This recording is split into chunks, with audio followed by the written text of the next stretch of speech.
Bonjour tout le monde. Une finalité d'une entreprise, il peut y en avoir quatre. La première et la plus simple, c'est la finalité lucrative. Ici, c'est quand l'entreprise a un objectif de profit, de faire des bénéfices. Ensuite, il y a trois finalités qui rentrent dans le cadre de la RSE. La RSE, c'est la responsabilité sociétale des entreprises. Et dans ce cadre-là, la première finalité, c'est la finalité sociale. Ici, c'est tout ce que fait l'entreprise pour le bien-être de ses salariés. Si l'entreprise améliore les conditions de travail de ses salariés, ça rentre dans la finalité sociale. Si l'entreprise paye plus cher, donne un salaire plus cher à ses salariés, finalité sociale. Si elle leur donne des avantages, comme des voitures de fonction, comme l'accès à une crèche au sein de l'entreprise, différents avantages comme ça, si elle leur propose des formations et qu'elle paye des formations, tout ça, c'est la finalité sociale, tout ce qui est lié aux salariés. La deuxième finalité qui rentre dans le cadre de la RSE, c'est la finalité sociétale. Ici, c'est tout ce que l'entreprise elle fait pour la société d'une manière générale. Donc là, ça va être par exemple favoriser l'économie locale. Si votre entreprise c'est un restaurant et que le restaurant achète le pain au boulanger du village, achète la viande chez le boucher du village et des légumes chez un agriculteur du coin, tout ça, ça rentre dans la finalité sociétale parce que ça fait vivre l'économie locale. Ce qui rentre aussi là-dedans, c'est par exemple si l'entreprise elle fait des dons pour des associations, pour des œuvres caritatives. Et la dernière finalité qui rentre dans le cadre de la RSE, c'est la finalité environnementale.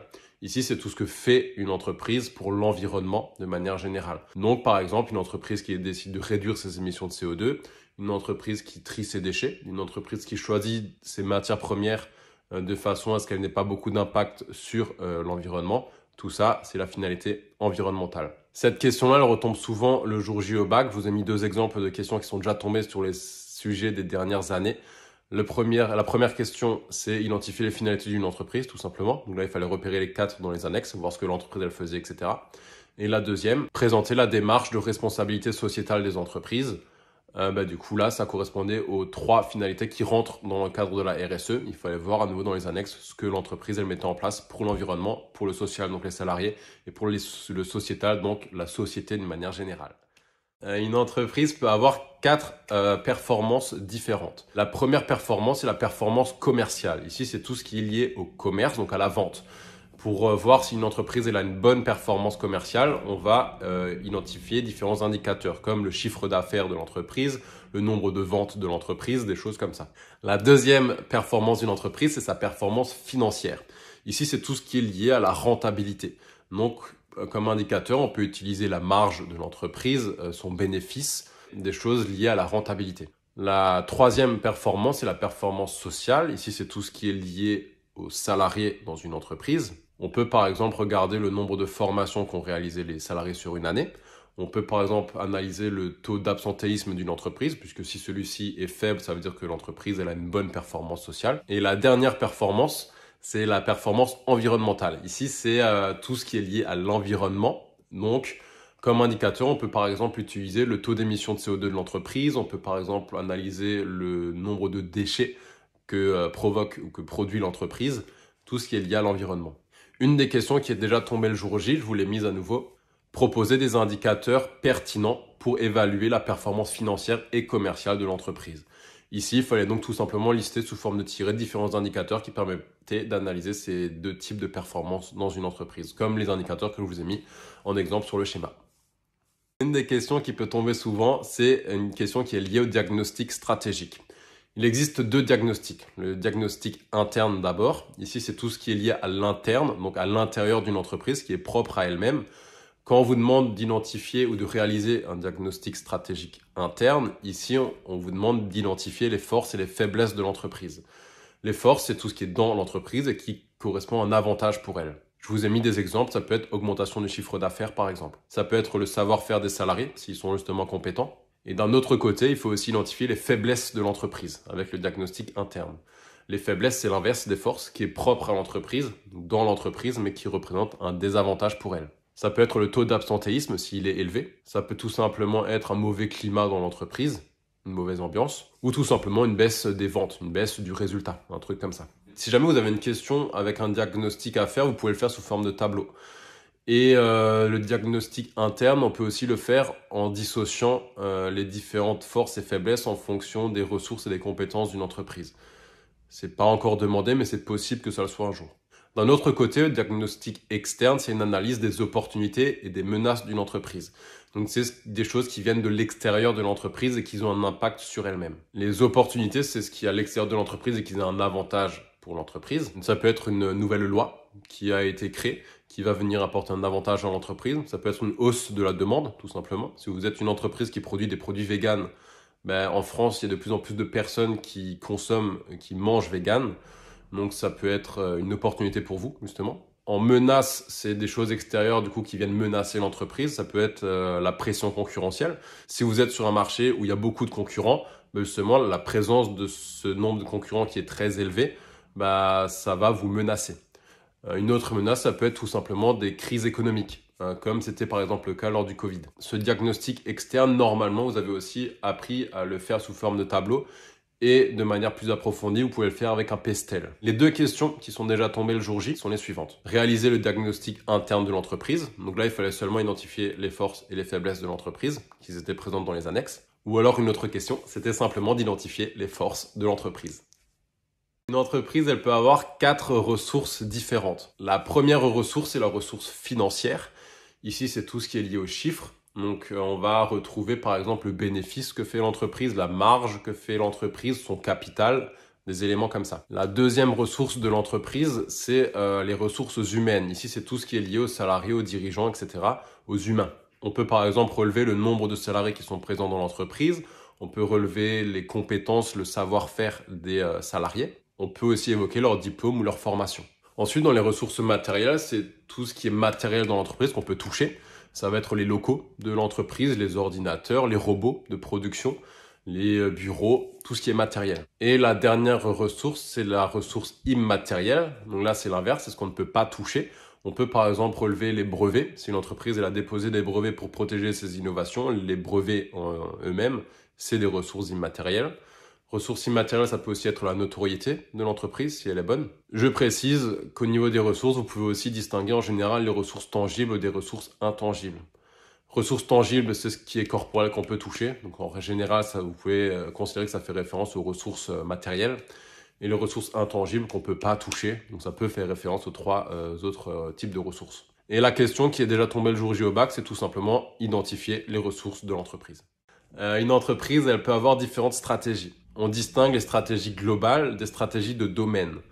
Les stratégies globales, il y en a 2. La première stratégie, c'est la spécialisation. Ici, c'est quand l'entreprise elle est spécialisée sur une seule activité.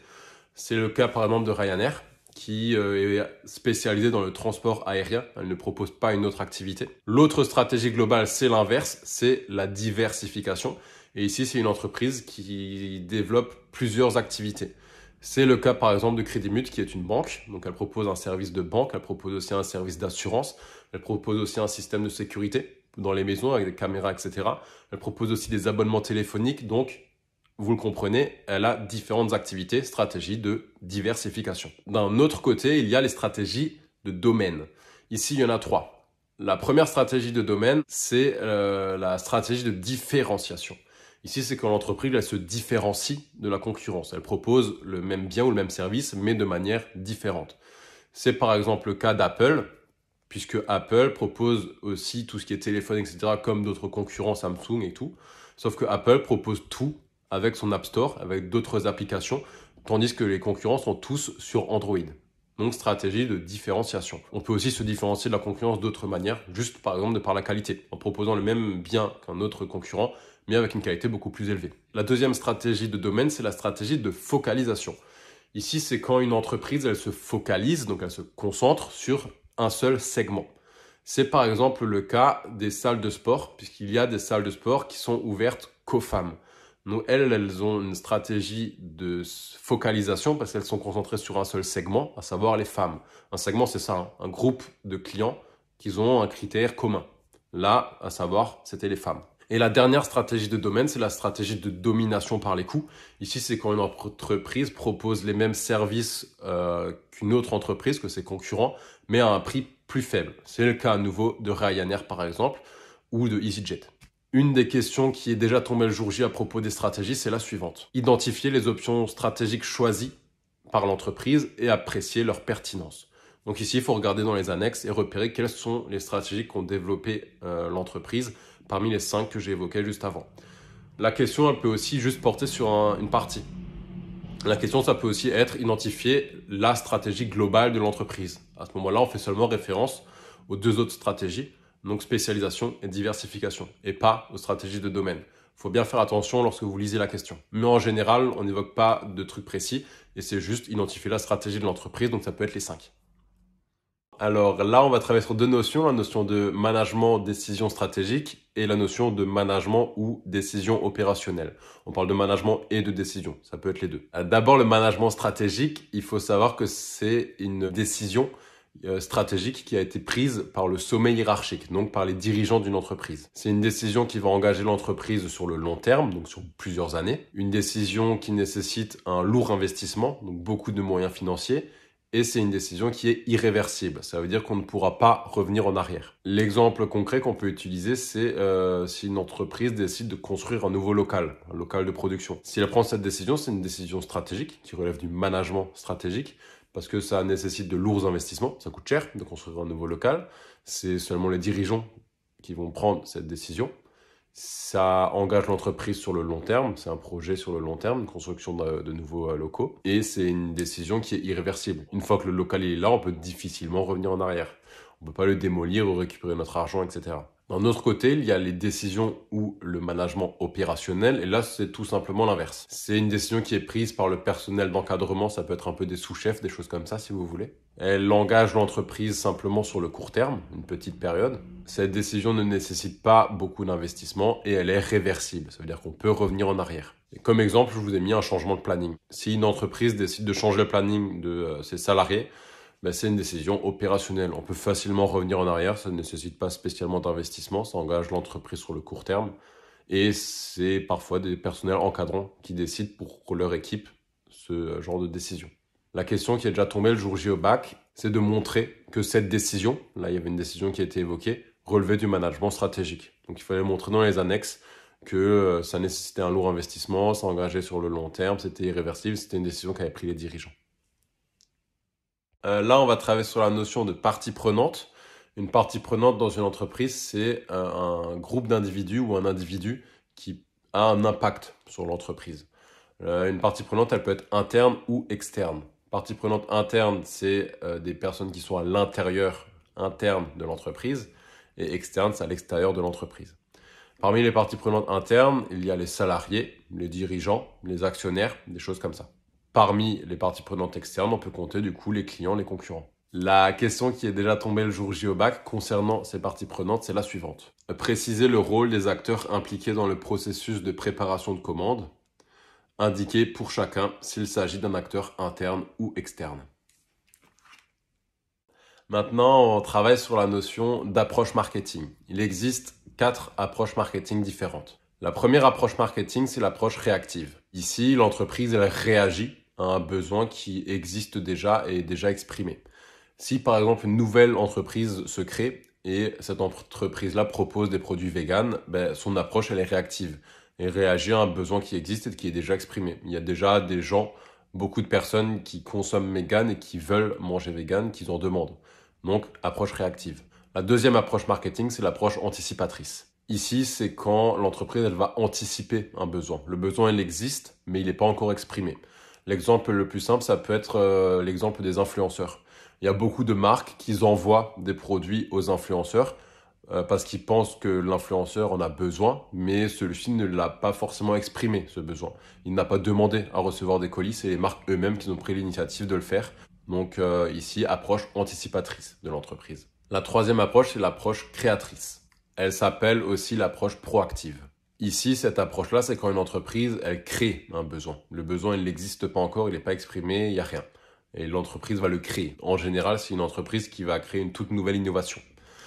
Par exemple, Apple, quand ils avaient sorti le tout premier téléphone portable, chose qui n'existait pas avant, c'était dans ce cas de figure-là une approche créatrice. Il a créé un besoin. La dernière approche marketing, c'est l'approche médiatrice. Ici, c'est quand l'entreprise collabore avec le client pour la création d'un produit. L'exemple qu'on peut donner, c'est Subway. Parce que Subway, du coup, c'est une chaîne qui propose des sandwichs. Sauf que les sandwichs, ils sont faits par le client. Le client vient directement dans le magasin, il voit tout ce qu'il est possible de mettre dans son sandwich. Et c'est lui qui décide, produit après produit, ce qu'il veut mettre dans son sandwich, c'est lui qui le crée avec l'entreprise. Il y a une collaboration entre les deux. La question qui est déjà tombée le jour J au bac, c'est tout basique, identifier l'approche marketing de l'entreprise. La notion de style de direction, elle est déjà souvent tombée le jour J au bac. Il en existe 4 des styles de direction. Il y a un style de direction, c'est simplement la façon dont un dirigeant va exercer son pouvoir dans une entreprise. Le premier style de direction, c'est le style autoritaire. Ici, ça fait référence à un directeur d'entreprise qui est très autoritaire, donc qui est très froid, qui est très menaçant envers ses salariés. Les salariés ont même peur de ce dirigeant qui peut les sanctionner très très facilement. C'est évidemment dans ce cas la figure le dirigeant qui prend toutes les décisions dans l'entreprise, il ne demande même pas l'avis de ses salariés. L'exemple qu'on peut donner, c'est Steve Jobs avec Apple. En effet, si vous regardez un petit peu, Steve Jobs, il était connu pour être quelqu'un de très très autoritaire avec ses salariés. Les salariés avaient peur de lui au début. Le deuxième style de direction, c'est le style de direction paternaliste. Ici, c'est un dirigeant qui est à la fois proche et à la fois éloigné de ses salariés. C'est un petit peu parfois paternaliste, donc paternel, le côté père et fils, mais d'à l'époque, où les pères de famille étaient très froids avec leurs enfants, mais ils les aimaient quand même. Donc ça peut être un peu familial, mais froid. Donc c'est un dirigeant qui aime ses salariés, qui peut leur demander leur avis, mais c'est toujours lui qui va prendre la décision finale. Ici, comme exemple, on peut prendre Starbucks avec son dirigeant. Le troisième style de direction, c'est le style de direction consultatif. Ici, c'est un dirigeant qui consulte ses salariés avant de prendre une décision. Donc les salariés n'ont pas peur du dirigeant, ils sont proches. Et le dirigeant demande toujours l'avis de ses salariés avant de prendre une décision. Il peut parfois prendre la décision quand même lui au final, mais souvent il les écoute. Ici, on peut prendre Google comme exemple avec son dirigeant. Et enfin, le style de direction le plus préconisé en général, le style participatif. Ici, c'est un dirigeant qui est très ouvert avec ses salariés. Il leur laisse beaucoup d'autonomie, il leur laisse beaucoup de responsabilités. Les salariés peuvent prendre des décisions seuls, sans même avoir à demander leur dirigeant leur avis. C'est une ambiance très familiale et très ouverte. On peut prendre l'exemple de Microsoft. La question classique qui est déjà tombée le jour J au bac, identifier le style de direction de l'entreprise. Et du coup, dans les annexes, vous avez des éléments sur la personnalité du dirigeant qui sont donnés. Et vous, avec ces éléments-là, il faut que vous arriviez à distinguer lequel des 4 ça correspond. La vidéo ici, c'est sur les modèles économiques, c'est les nouveaux modèles économiques. Il en existe 5. Le premier modèle économique, c'est un modèle de gratuité. Ici, c'est quand l'entreprise, elle fournit son service gratuitement parce qu'elle est financée grâce à la publicité. C'est le cas de Google. Le deuxième modèle économique, c'est le modèle freemium. Ici, c'est quand le service il est proposé gratuitement, mais qu'il existe une offre payante avec plus d'avantages. Donc une version premium. C'est le cas de Spotify, par exemple. Le troisième modèle économique, c'est le modèle de plateforme. Ici, c'est quand une entreprise, elle est l'intermédiaire entre le client final et le fournisseur. Donc c'est un site internet en général, ça peut être du coup Airbnb par exemple, qui permet de mettre en relation les propriétaires avec les locataires. Le quatrième modèle économique, c'est le modèle de l'abonnement. Ici, c'est quand une entreprise demande un abonnement pour avoir accès à ses services. C'est le cas de Netflix par exemple. Et enfin, le dernier nouveau modèle économique, c'est le modèle low cost. Ici, c'est quand une entreprise propose tout simplement des prix moins chers que la concurrence, à savoir Ryanair. La question qui est déjà tombée le jour J, c'est simplement d'identifier le modèle économique de l'entreprise. Ici, c'est une vidéo sur la notion de seuil de rentabilité. Donc, c'est une question qui peut tomber le jour J au bac, c'est un calcul. Et le seuil de rentabilité, il peut être calculé en euros ou en volume, donc en quantité. Le seuil de rentabilité en euros, c'est le chiffre d'affaires que doit réaliser l'entreprise pour que son résultat il soit égal à 0, pour que l'entreprise ne fasse ni bénéfice ni perte. Une fois ce seuil de rentabilité dépassé, l'entreprise commencera à réaliser du bénéfice. Si par exemple l'entreprise obtient 1000 euros en seuil de rentabilité, ça veut dire que l'entreprise elle doit faire 1000 euros de chiffre d'affaires pour que son résultat il soit égal à 0. Donc si elle fait plus que 1000 euros de chiffre d'affaires, elle commence à réaliser un bénéfice. Le seuil de rentabilité en euros, il se calcule en faisant les charges fixes, le total des charges fixes, divisé par le taux de marge sur coût variable. Et le taux de marge sur coût variable, on le calcule en faisant chiffre d'affaires moins les charges variables et ce résultat-là divisé par encore une fois les chiffres d'affaires. Le seuil de rentabilité en volume, donc en quantité, il se calcule en faisant le seuil de rentabilité en valeur, en euros, que vous avez calculé avant, divisé par le prix de vente unitaire du produit. Si par exemple, vous obtenez 20 pour le seuil de rentabilité en volume, donc en quantité, ça veut tout simplement dire que l'entreprise, elle doit vendre 20 produits pour atteindre son seuil de rentabilité, donc pour réaliser ni perte ni bénéfice. Si elle vend 21 produits, là, elle commence à gagner de l'argent, à faire du bénéfice. Et la question qui est tombée déjà le jour J, c'est simplement de calculer un seuil de rentabilité. Et vous aviez différentes infos en annexe qui permettaient de le faire. Là, c'est une notion de calcul, tout ce qui est BFR, FRNG, trésorerie nette. Le BFR, c'est un besoin en fonds de roulement. C'est l'argent qu'une entreprise a besoin pour faire fonctionner son activité. Le FRNG, c'est l'argent que possède l'entreprise. Ça lui permet de voir si elle peut ou pas justement financer le BFR, financer son besoin pour faire l'activité. Le BFR, il se calcule en faisant actif circulant moins passif circulant. C'est des éléments qui seront toujours présentés dans les annexes si vous avez un calcul à faire. Le FRNG se calcule en faisant ressources stables moins emploi stable. C'est encore une fois des choses que vous trouvez en annexe. Et suite à ça, vous pouvez calculer la trésorerie nette qui est FRNG moins BFR. À ce moment-là, il y a deux cas de figure. Soit votre trésorerie nette, elle est positive, donc supérieure à 0. Dans ce cas-là, ça veut dire que la situation financière de l'entreprise, elle est bonne. Le FRNG, donc l'argent que possède l'entreprise, est plus élevé que le BFR, donc que l'argent qu'a besoin l'entreprise pour faire fonctionner son activité. Donc l'entreprise peut financer elle-même son besoin. Là où il y a un problème, c'est quand la trésorerie nette, c'est l'autre situation, elle est négative. Ici, ça veut dire que l'entreprise, elle n'a pas suffisamment d'argent. Son FRNG, il est plus petit que son BFR, donc l'argent qu'elle possède, il n'est pas suffisant pour financer le BFR. Donc la situation financière de l'entreprise, elle n'est pas bonne et l'entreprise, elle doit essayer de faire en sorte de baisser son BFR, d'avoir besoin moins d'argent pour faire fonctionner son activité. Ça, elle peut le faire en gérant un petit peu mieux son stock, en négociant le délai de règlement de ses fournisseurs, des choses comme ça. La question basique qui est déjà tombée le jour J au bac, c'est simplement de calculer BFR, FRNG, trésorerie nette et d'analyser les résultats. Il y a toujours beaucoup de points là-dessus et très souvent, c'est sur cette analyse que vous perdez les points à cette question. Il existe différents mécanismes de coordination. Les mécanismes de coordination, c'est comment les tâches dans une entreprise sont dispatchées entre les différents salariés. Le premier mécanisme de coordination, c'est l'ajustement mutuel. Ici, c'est simplement quand les salariés se répartissent les tâches à l'oral. Chacun dit à l'oral qui s'occupe de quoi, etc. Le deuxième mécanisme de coordination, c'est la supervision directe. Ici, c'est quand il y a un chef, une personne du sommet hiérarchique, qui donne des ordres à ses salariés et qui leur dit qui s'occupe de quoi. Ensuite, il y a différents mécanismes de coordination comme les standardisations. Il y a la standardisation des procédés de travail. Ici, c'est quand les procédés de travail, la façon de travailler peut être standardisée, elle peut être robotisée. Ça fait référence beaucoup au travail à la chaîne, où les salariés font tout le temps la même chose. Ça peut être du coup robotisé. La deuxième standardisation, c'est la standardisation des qualifications. Ici, c'est quand les tâches dans une entreprise sont réparties entre les différents salariés en fonction de leur qualification, en fonction de leurs compétences et de leur diplôme. Ce salarié-là, il sait très bien faire ce travail-là précisément, donc on lui donne ça. Celui-ci, il est compétent pour faire ça parce qu'il a fait les études pour, il a les qualifications pour, donc on lui donne ça. C'est ça la standardisation des qualifications. Ensuite, il y a la standardisation des résultats. Ici, c'est quand un salarié est motivé par un résultat. Quand il reçoit par exemple de l'argent sur chaque vente, des choses comme ça. Et la standardisation des normes, c'est quand les tâches sont réparties en fonction des normes et des valeurs de l'entreprise, tout simplement. Donc la question qui est déjà tombée aujourd'hui, c'est d'identifier quels sont les mécanismes de coordination qui sont mis en place dans une entreprise. En général, il y en a plusieurs, c'est pour ça que j'insiste sur le « les ». Ça peut être plusieurs mécanismes de coordination pour une seule entreprise. Alors, il existe différents modes de financement et on peut les distinguer en fonction qu'ils soient internes ou externes. Les modes de financement internes sont ceux qui sont propres à l'entreprise, qu'elle fait par ses propres moyens. Le premier mode de financement interne, c'est l'autofinancement, donc l'entreprise qui finance avec son propre argent ses investissements, avec les résultats des années passées notamment. Et le deuxième mode de financement interne, c'est l'augmentation de capital. Ici, c'est quand les propriétaires de l'entreprise décident d'amener de leur apport personnel dans l'entreprise. Ensuite, il existe plusieurs modes de financement externes.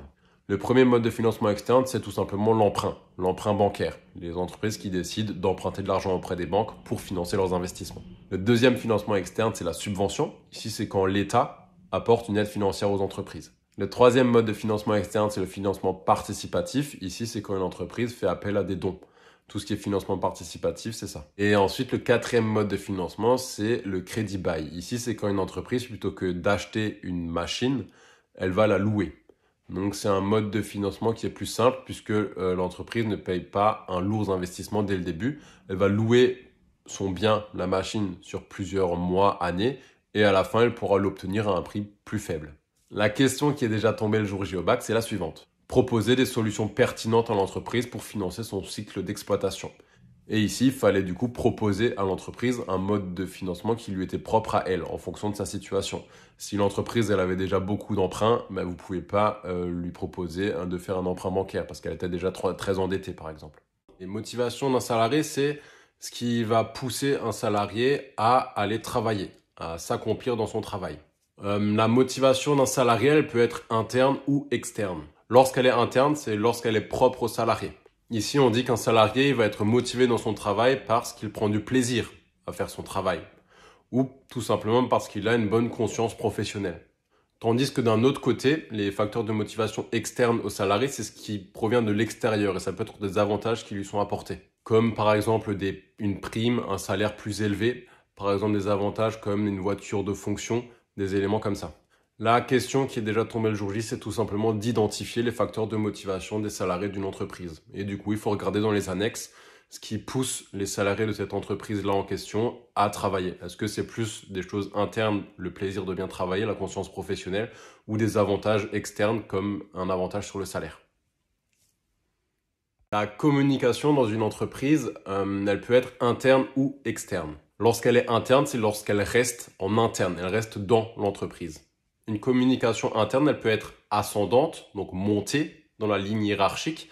Donc, c'est quand c'est une communication qui va du salarié vers son chef hiérarchique. Elle peut être à l'inverse descendante. Là, c'est l'inverse. Quand elle descend dans la ligne hiérarchique, quand la communication, elle part du dirigeant ou du chef d'entreprise pour aller vers ses salariés. Et sinon, la communication interne peut être horizontale. Et ici, c'est quand des personnes communiquent et ces personnes-là sont sur la même ligne hiérarchique. Il n'y en a pas un qui a un chef par rapport à un autre. C'est lorsque des salariés, par exemple, d'une même ligne hiérarchique communiquent entre eux, ou les dirigeants communiquent entre eux. Puis d'un autre côté, il y a la communication externe. Ici, c'est quand l'entreprise elle va communiquer avec l'extérieur.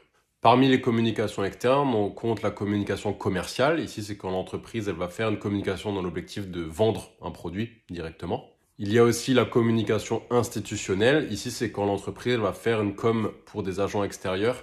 Et l'objectif de cette communication, c'est d'améliorer son image, améliorer l'image de l'entreprise, développer la notoriété de l'entreprise. Et enfin, l'entreprise, elle peut avoir une communication externe intégrée. Et ici, c'est quand elle utilise différents moyens de communication. Elle peut passer par la télé, par les réseaux sociaux, par les affiches, etc. Communication intégrée. La question qui est déjà tombée le jour J au bac, c'est tout simplement d'identifier, de repérer les différentes modalités de communication d'une entreprise. Et à ce moment-là, il faut regarder dans les annexes tout ce que fait l'entreprise et puis l'associer aux différentes notions qu'on vient de voir. Maintenant, la notion de RGPD. Le RGPD, c'est la réglementation générale sur la protection des données. C'est un règlement que les entreprises ont l'obligation de respecter lorsqu'elles collectent des données personnelles sur leurs clients. Les données personnelles d'un client, c'est tout ce qui permet à l'entreprise de l'identifier, ce client. Ça va être le nom du client, le prénom, l'adresse, le numéro de téléphone, l'adresse mail, etc. Une entreprise, elle a des obligations pour respecter ce RGPD. Elle est obligée de demander le consentement de ses clients pour justement stocker, traiter et analyser ces données. Elle est obligée de sécuriser les données qui sont collectées et elles sont obligées d'informer les clients sur l'utilisation de ces données. Si une entreprise ne respecte pas ce règlement, ce RGPD, elle peut être sanctionnée par la CNIL. La CNIL, c'est l'autorité qui justement va sanctionner les entreprises qui ne respectent pas ce règlement. La question qui est déjà tombée le jour du bac, présenter les mesures que devrait mettre en place une entreprise pour respecter les contraintes sur l'utilisation des données numériques. La notion de chaîne de valeur. Alors la chaîne de valeur, c'est un outil que peuvent utiliser les entreprises qui va lui permettre de distinguer ses activités de base, activités principales, et ses activités de soutien. Ces activités principales, c'est les activités de l'entreprise qui sont les plus importantes, celles qui sont créatrices de revenus. Et ces activités de soutien, c'est des activités qui sont un peu moins importantes qu'elle peut du coup externaliser. Donc elle peut laisser faire par d'autres entreprises. Les activités principales, en général, les entreprises, elles les intègrent. Elles les fait faire elles-mêmes, mais elles ne les fait pas faire par d'autres entreprises parce que c'est les activités principales, c'est les plus importantes. Si on prend l'exemple d'Apple avec la fabrication d'un iPhone, tout simplement, ben, Apple externalise certaines activités comme l'assemblage. C'est pas Apple qui le fait, c'est une entreprise qui est basée en Chine. Et Apple intègre tout ce qui est conception, ingénierie. Donc tout ce qui est conception fait par les ingénieurs, etc. Ça, c'est Apple elle-même qui garde cette activité-là parce que c'est une activité principale, une activité importante. Et la chaîne de valeur permet en général d'analyser deux choses, les facteurs clés de succès et un avantage concurrentiel. Les facteurs clés de succès, c'est un élément que doit savoir faire une entreprise si elle veut parvenir à avoir un succès dans son marché. Si on prend un exemple d'un marché comme de la livraison, ben, le facteur clé de succès, c'est d'avoir une très bonne activité de livraison. Si une entreprise ne sait pas faire de la livraison alors que c'est son activité de base comme Amazon, ben, ça marcherait pas. Un facteur clé de succès, c'est ça. Quelque chose qu'il faut absolument maîtriser sur un marché pour pouvoir réussir. Un avantage concurrentiel d'un autre côté, c'est tout simplement un avantage qu'a une entreprise par rapport à ses concurrents. Ça peut être tout simplement le fait de proposer des produits de meilleure qualité, ça peut être proposer des produits à des prix plus faibles, des choses comme ça. Un avantage qu'a une entreprise sur un concurrent. La question qui est déjà tombée le jour J, c'est d'identifier l'avantage pour une entreprise de ne pas externaliser certaines de ses activités. Et ici, il fallait lister différents avantages. Externaliser certaines activités, ça veut dire les faire faire par d'autres entreprises. Donc l'avantage de ne pas faire ça, de tout faire soi-même, c'est par exemple qu'on ne soit pas dépendant d'une autre entreprise. Qu'on puisse faire les choses soi-même, qu'on puisse perfectionner les choses et qu'on puisse faire les choses à notre manière. La GEPP, c'est la gestion des emplois et des parcours professionnels. Ici, c'est un outil RH, c'est un outil qui est utilisé dans les entreprises pour gérer ses salariés. Cet outil, elle fonctionne en 4 étapes différentes. La première étape, c'est la prévision RH. Ici, une entreprise, elle va anticiper sur le moyen terme, d'ici 1 à 5 ans, combien elle aura de salariés au sein de son entreprise. Parce qu'elle sait qu'il y a des salariés qui vont partir à la retraite, parce qu'en faisant des entretiens, elle sait qu'il y a peut-être des salariés qui veulent démissionner, qui veulent travailler autre part, etc. Donc elle anticipe combien elle aura de salariés d'ici quelques années. C'est ça la prévision RH. Ensuite, l'étape 2, elle va anticiper ses besoins. En fonction de ses stratégies, l'entreprise elle va anticiper combien elle aura besoin de salariés en termes de quantité et en termes de compétences, donc aussi en termes de qualité, d'ici 1 à 5 ans. Si l'entreprise a des stratégies de se développer, elle sait par exemple qu'elle aura besoin de tel et tel nombre de salariés d'ici 1 et 5 ans. L'étape 3, c'est de comparer les 2 premières étapes tout simplement. L'entreprise, avec la première étape, elle sait combien elle aura de salariés. Avec la deuxième étape, elle sait combien elle aura besoin de salariés. Du coup, elle fait une comparaison entre les deux. Et la dernière étape, c'est l'ajustement. Une fois que l'entreprise elle a comparé l'étape 1 et 2, elle sait combien elle aura de salariés, elle sait combien elle aura besoin de salariés. Du coup, il faut mettre en place des mesures d'ajustement pour arriver au même niveau. Si l'entreprise, en comparant ces étapes 1 et 2, elle sait qu'elle aura besoin d'embaucher des salariés, les mesures d'ajustement, ça va être d'embaucher des salariés, peut-être des apprentis pour les former d'ici 1 à 3 ans pour remplacer celui qui va partir à la retraite, par exemple. Si l'entreprise, en faisant ces comparaisons, elle voit qu'elle va avoir une nouvelle machine, au vu de ses stratégies, elle sait qu'il y a une nouvelle machine de production qui va sortir, qu'il faut du coup former ses salariés, les mesures d'ajustement, ça va être de mettre en place des formations pour que d'ici 1 à 3 ans, lorsque la machine sera dans l'entreprise achetée et disponible, les salariés savent l'utiliser. Pour mettre en place cette GEPP, l'entreprise elle doit mettre en place différentes actions, comme par exemple des entretiens individuels, tout simplement pour savoir si les salariés ils comptent rester dans l'entreprise ou s'ils ont des projets peut-être de démissionner, de travailler ailleurs. La question qui est déjà tombée le jour J au bac, montrer que l'entreprise a mis en place une GEPP adaptée à ses projets. Là, on travaille sur les modes de production. Une entreprise peut avoir différents modes de production. Elle peut produire à l'unité, donc un produit après l'autre. Elle fait un produit, elle termine ce produit et c'est seulement après qu'elle commence la production d'un autre produit. C'est le cas par exemple des films, des entreprises qui produisent des films ou la production d'avions. Des gros projets comme ça, c'est la production à l'unité. Sinon, une entreprise, elle peut également produire en série, en petite série, en moyenne série ou en grande série. Par exemple, les journaux sont des productions en grande série parce qu'elles sont faites en très très grande quantité. Une production peut aussi être en continu ou en discontinu. En continu, ça veut dire que l'entreprise tourne 24 heures sur 24, la production ne s'arrête jamais.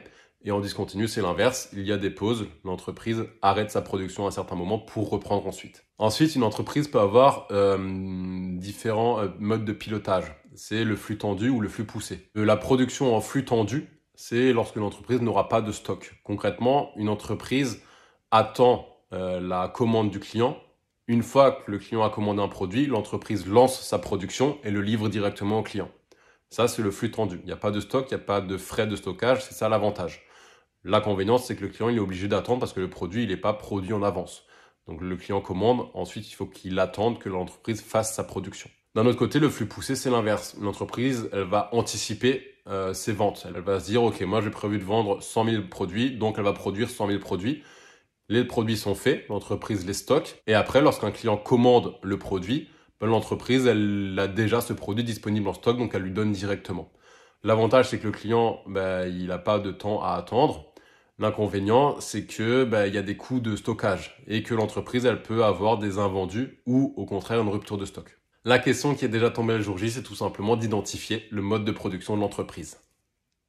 La valeur ajoutée, c'est la richesse qui est créée par une entreprise. Elle se calcule en faisant le chiffre d'affaires d'une entreprise moins ses consommations intermédiaires. Le chiffre d'affaires d'une entreprise, c'est le prix de vente d'un produit fois la quantité vendue. Et les consommations intermédiaires, c'est tous les produits et tout ce qu'a consommé ou transformé une entreprise pour la création d'un produit. Si on prend par exemple la fabrication d'une chaise, ben, les consommations intermédiaires, ça va être le bois qui a été utilisé pour faire cette chaise, ça va être les vis qu'ils ont utilisées pour faire la chaise, ça va être l'électricité qui a été utilisée pour la production, etc. La question qui est déjà tombée le jour J, c'était de justifier par un calcul que la valeur ajoutée de l'entreprise s'élevait à 10 000 euros. Puis il y avait le montant qui était donné.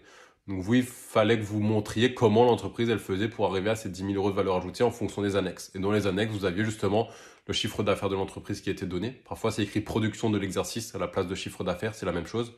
Et les consommations intermédiaires qui étaient données aussi. Donc il fallait juste connaître la formule, faire le calcul, tomber sur le bon résultat. Et ensuite, il fallait calculer la part de la valeur ajoutée qui était redistribuée aux salariés. Ici, pareil, dans les annexes, vous aviez les charges de personnel qui étaient données. Charges de personnel, c'est les salaires. Et du coup, il fallait calculer quel est le pourcentage de la valeur ajoutée qui est donné aux salariés. Donc, quel est le pourcentage de cette charge de personnel, tout simplement. Et une entreprise, elle peut avoir différentes modalités de croissance. Ça peut être une croissance interne. Croissance interne, c'est quand l'entreprise, elle se développe par ses propres moyens, avec son propre argent, etc. Ça peut être tout simplement être si l'entreprise décide de créer de nouveaux locaux, si l'entreprise décide d'embaucher de nouveaux salariés. Tout ça, c'est de la croissance interne. La croissance externe, c'est quand une entreprise se développe en rachetant une autre entreprise qui existe déjà. La croissance par partenariat, ici, c'est tout simplement quand une entreprise collabore, fait un partenariat avec une autre entreprise. Et la croissance par internationalisation, c'est tout simplement quand une entreprise décide de se lancer dans de nouveaux marchés, dans des marchés étrangers. Si une entreprise elle est implantée dans différents pays, c'est une internationalisation. Si vous tombez sur une question à propos des modalités de croissance, ne vous arrêtez pas à une seule modalité. En général, une entreprise, surtout une grande entreprise, elle peut avoir différentes modalités de croissance. Ça peut même être les 4 en soi. Et la question qui est déjà tombée le jour J, c'est tout simplement d'identifier, de présenter les modalités de développement d'une entreprise.